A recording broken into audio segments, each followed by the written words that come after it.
আমরা ঘরে তো তেল আছি না, তেলের যোগানটা তুমি করতে পাইছো গো মায়া? বুদ্ধি কাটিয়েছি মায়া।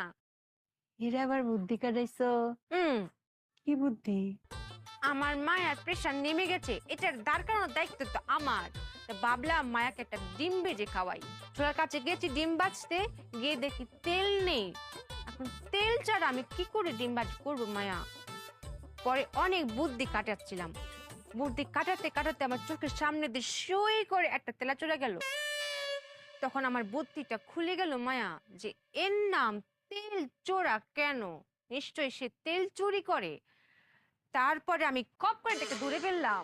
তারপর ভাবলাম যে একটা দিয়ে তো হবে না, আমি প্রত্যেকটা কোনায় কোনায় চিপে চিপে সবগুলো তেল চোরাদের খুঁজে বের করলাম। বিশ্বাস করেন মায়া, আমি একটা তেল চোরাকে বাকি রাখি নাই, সবগুলোকে ধরেছি।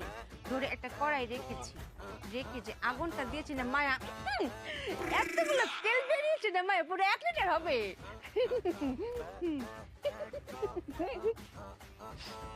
তুমি কি তেল চুরা তেল দিই ডিমটা বাজছো?